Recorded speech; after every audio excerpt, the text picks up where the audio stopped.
disregard fear, and move forwards, lovewards. I would remind you yet again, there is only one. One is Source, the infinitely vast field of aware, loving, wise, and intelligent consciousness in which every life is eternally present from the moment of its creation.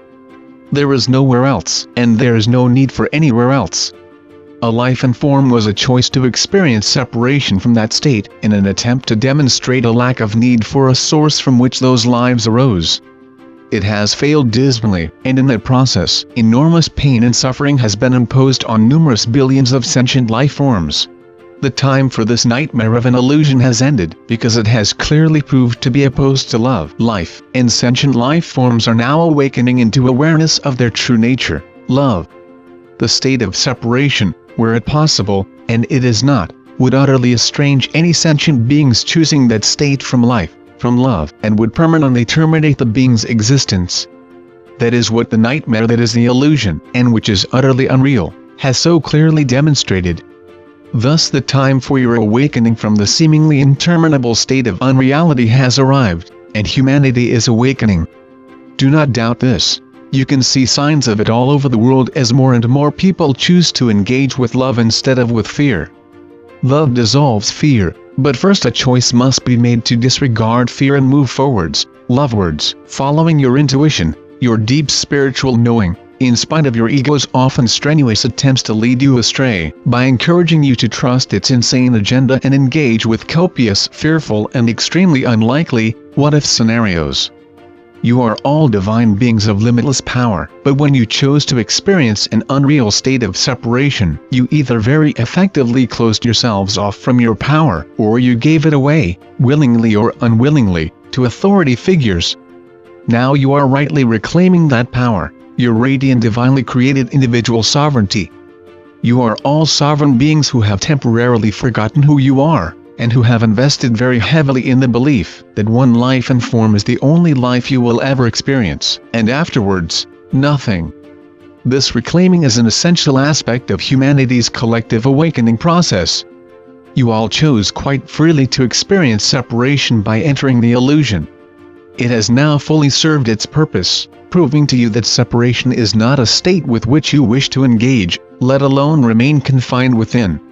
Time, solely an aspect of the illusion of unreality, appears to flow very slowly when you are waiting expectantly for some event to happen, and numerous numbers of you have been eagerly looking forward to your awakening for 2, 3, or even more decades. Many have begun to doubt if it will ever happen, because it seems that you were told to expect it momentarily, and you are still waiting.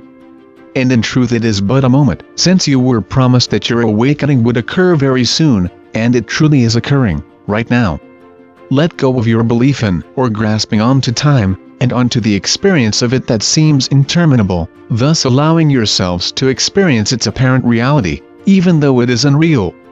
Most of you have noticed that when you are totally focused on something that interests you enormously, all sense of time dissolves.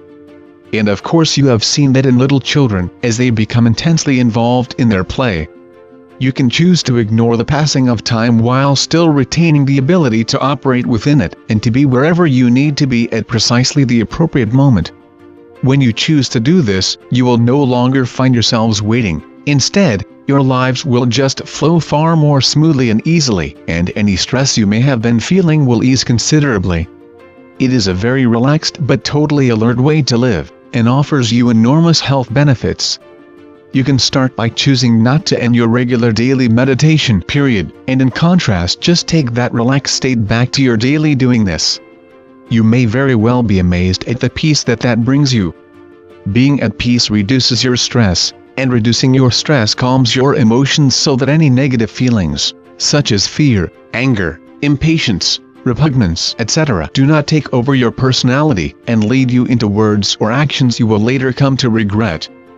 Being at peace, you disregard fear and move forwards, lovewards, and can recognize emotions for what they are, temporary passing states like the weather, and choose whether or not you wish to engage with them.